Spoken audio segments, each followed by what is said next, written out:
오늘 성경 말씀은 민수기 11장 10절에서 23절입니다. 시내산에서 율법을 받은 이스라엘 백성들은 전열을 정비하고 질서 있게 출발했습니다. 첫 출발은 좋았습니다. 그런데 갑자기 원망과 불평이 그들 가운데서 터져 나오기 시작했습니다. 그러자 그 위엄 있고 능력 있는 하나님의 군대가 시시하고 부끄러운 모습으로 전락해 버리고 말았습니다. 백성들의 원망과 불평은 하나님을 진노하게 했고 지도자를 낙심시키고 고통스럽게 했으며 자신들을 비참하게 만들었습니다. 그리고 하나님의 징계를 받게 만들었습니다. 그러나 하나님의 능력의 손은 그러한 절망적이고 한심한 상황에서도 결코 짧아지는 법이 없었습니다. 하나님께서는 놀라우신 자비와 은혜로 모든 문제를 해결해 주셨습니다. 하나님께서는 모세를 보좌할 70인 장로를 세워주셨으며 백성들이 한 달 동안이나 먹을 수 있는 메추라기를 보내주셨던 것입니다. 그러나 불신앙으로 원망하고 불평한 백성들은 징계를 받았습니다. 오늘 본문 사건을 통해 지금 우리들에게 필요한 교훈을 알아보겠습니다.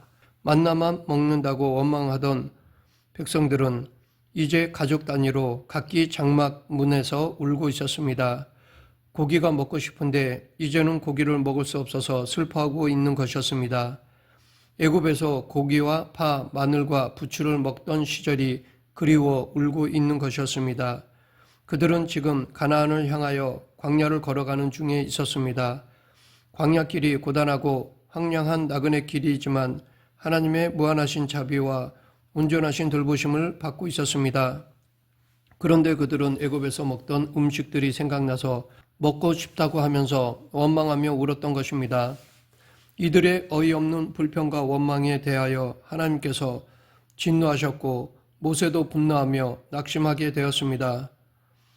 불신앙적인 원망은 하나님의 무한하신 자비와 풍성한 은혜를 무시하고 하잘것없는 것을 아쉬워하고 그리워하게 만들었습니다. 이스라엘 백성들은 풍성하신 하나님의 은혜로 만족하지 못하고 애굽에서 먹던 음식을 못내 아쉬워했습니다. 그것은 자신들을 비참하게 만들었고 지도자까지 낙심하게 만들었습니다. 백성들의 불신앙적인 원망과 불평은 하나님을 진노하게 했습니다. 그들은 원망하면서 애굽에 있을 때가 좋았다고 말했는데 하나님께서는 그들의 말을 다 듣고 계셨습니다. 18절 또 백성에게 이르기를 너희 몸을 거룩히 하여 내일 고기 먹기를 기다리라. 너희가 울며 이르기를 누가 우리에게 고기를 주어 먹게 하랴. 애굽에 있을 때가 좋았다 하는 말이 여호와께 들렸으므로 여호와께서 너희에게 고기를 주어 먹게 하실 것이라. 이스라엘 백성들은 애굽에서 고기를 마음껏 먹고 파, 마늘, 부추 등을 먹을 수 있었는데 우리가 왜 그곳에서 나와 만나밖에 먹지 못하면서 이렇게 고생만 하게 되었는지 후회스럽다고 불평을 해댔습니다. 그런 백성들에게 하나님께서는 고기를 한 달 동안이나 먹게 하시겠다고 하셨습니다. 20절 냄새도 싫어하기까지 한 달 동안 먹게 하시리니 이는 너희가 너희 중에 계시는 여호와를 멸시하고 그 앞에서 울며 이르기를 우리가 어찌하여 애굽에서 나왔던가 함이라 하라. 하나님께서는 이들의 불평과 원망은 당신을 멸시한 것으로 간주하셨습니다. 결국 이스라엘 백성들은 그들이 그렇게 먹고 싶어 했던 고기를 먹게 되었습니다. 그러나 그것은 복이 아니라 하나님의 징계를 불러왔습니다. 33절 고기가 아직 이 사이에 있어 씹히기 전에 여호와께서 백성에게 대하여 진노하사 심히 큰 재앙으로 치셨으므로 백성들의 불신앙적인 원망과 불평은 자신들을 비참하고 초라하게 만들었으며 하나님을 진노하게 했습니다. 뿐만 아니라 그들의 지도자 모세까지도 신앙이 약해지고 낙심하게 만들었습니다. 그래서 급기야는 하나님의 사람 모세도 하나님께 원망 섞인 불평을 하게 되었습니다. 그러면 왜 모세가 약해지고 낙심했을까요? 모세는 지금 이스라엘 백성들을 이끌고 가나안 땅을 향하여 가고 있었습니다. 그에게는 무거운 짐이 지어져 있었습니다. 물론 하나님께서는 그가 맡은 일을 감당하도록 넉넉한 은혜를 주셨고 친히 함께 하셨습니다. 그리고 지금까지 직접 백성들을 인도하셨고 그들의 모든 문제들을 해결해 주셨습니다. 그러나 언제나 백성들의 문제에 직접적으로 맞닥뜨린 것은 모세였습니다. 이번에도 백성들은 모세에게 몰려와서 원망과 불평을 퍼부어댔습니다. 이제 백성들은 고기가 먹고 싶다고 장막 문 앞에서 가족끼리 울고 있었습니다. 그들이 하나님께서 주신 만나에 만족하지 못하고 애굽에서 먹었던 고기가 먹고 싶다고 불평하는 것만도 참기 어려운 일인데 그들은 이제 울고 있었던 것입니다. 갑자기 이스라엘 진영은 울음바다가 되어버렸습니다. 차라리 그들에게 줄 고기라도 있다면야 속 시원히 주고 말겠는데 모세로서는 그들에게 고기를 줄 수가 없었습니다. 모세는 그야말로 괘씸하고 답답하고 무력감에 빠져 죽을 지경이었습니다. 백성들의 불평과 원망은 모세를 이렇게 괴롭히고 약하게 만들었습니다. 그리하여 마침내 모세까지도 하나님을 향하여 원망을 하게 되었습니다. 모세는 하나님께서 이 많은 백성들을 맡기셔서 자기를 괴롭게 하신다고 했습니다. 그는 자기가 난 자식도 아닌 이 고약한 백성들을 왜 자기 혼자서 책임져야 하느냐고 항변했습니다. 백성들은 고기를 달라고 아우성치며 울고 있는데 자기는 그들에게 고기를 줄 수가 없다고 말했습니다. 급기야 그는 차라리 자기를 죽여달라고 하나님께 때를 썼습니다. 모세의 이 말들은 백성들에게 시달려 낙심된 가운데서 나온 원망이었습니다. 자기는 지금까지 사심없이 백성들을 위해 봉사해 왔는데 백성들은 그것을 알아주고 감사하기는커녕 원망하고 대적한다는 것이었습니다. 그래서 모세는 더 이상 살고 싶은 마음이 전혀 없을 정도로 마음이 상하고 절망에 빠졌던 것입니다. 그는 책임이 너무 무거워 감당할 수가 없다고 생각했습니다. 백성들의 원망과 불평은 지도자를 낙심하게 하고 약화시켰습니다. 오죽했으면 모세가 즉시 나를 죽게 해주시라고 간구할 정도였습니다. 백성들이 불신앙으로 원망하고 불평하자 그들의 지도자 모세마저도 이렇게 불신앙과 원망에 빠지게 되고 말았습니다. 그러나 한편으로 모세의 말에서 우리는 짐을 하나님께 가져가 맡기는 바람직한 모습을 볼 수 있습니다. 모세는 지금 신앙도 인내도 바닥이 나버렸습니다. 마음이 상하다 못해 속이 타 죽고 싶은 생각밖에는 없었습니다. 그러나 다행스러운 것은 모세가 이 모든 것을 하나님 앞에 가지고 나갔다는 것입니다.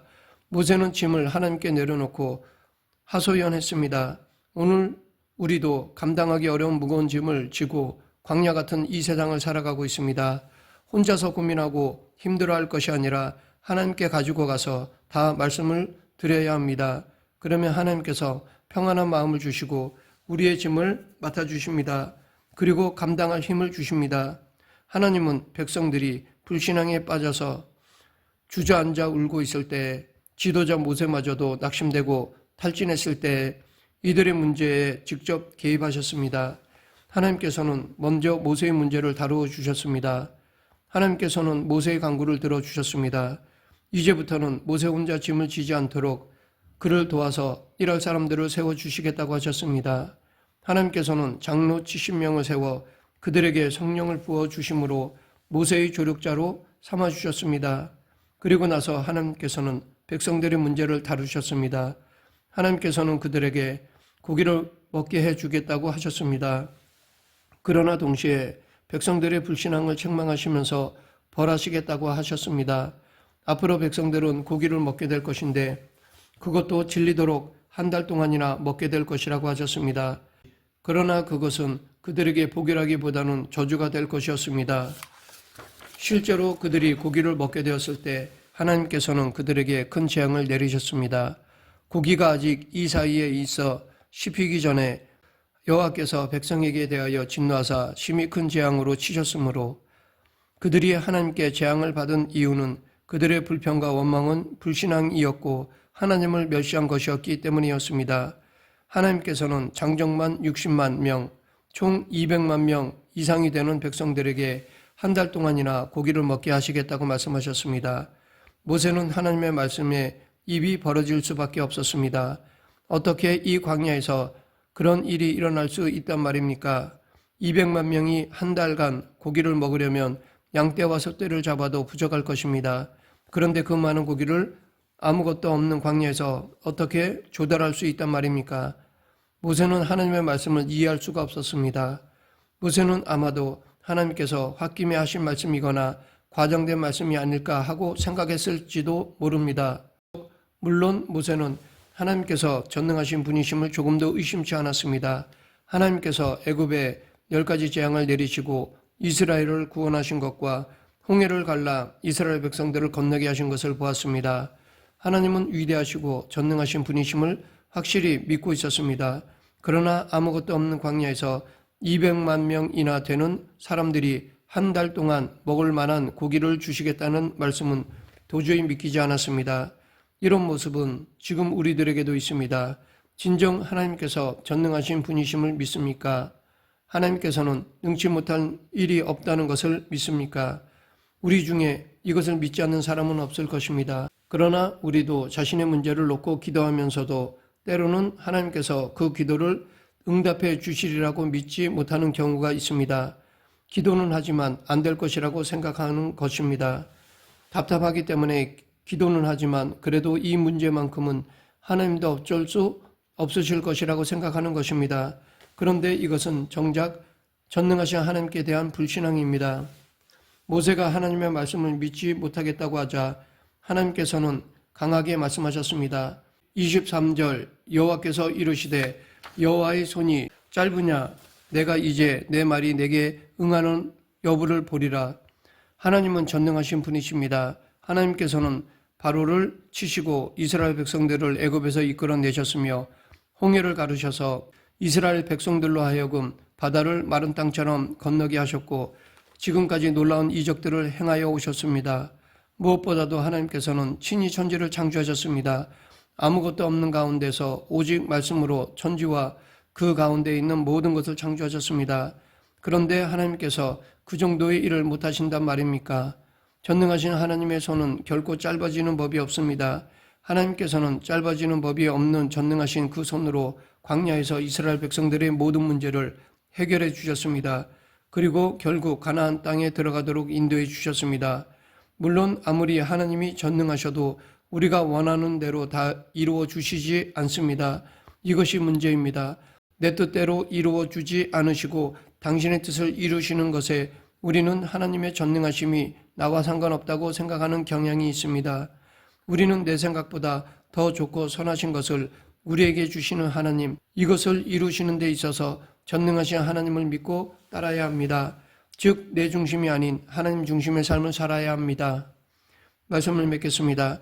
하나님께서는 오늘도 당신의 전능하신 손으로 우리의 문제를 해결해 주시며 우리를 인도해 주십니다.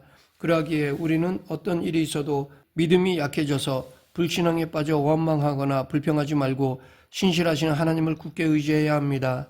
내 뜻이 아닌 하나님의 뜻에 순종해야 합니다. 온전한 믿음으로 하나님의 능하신 손을 굳게 의지하여 끝까지 승리하는 저와 여러분이 되길 간절히 축원합니다. 기도하겠습니다. 생사화복을 주관하신 하나님 아버지, 하나님의 뜻을 이루심에 전능하심을 믿고 항상 하나님의 마음에 합한 자로 살아가는 성도가 되게 하여 주시옵소서. 예수님 이름으로 기도드립니다. 아멘.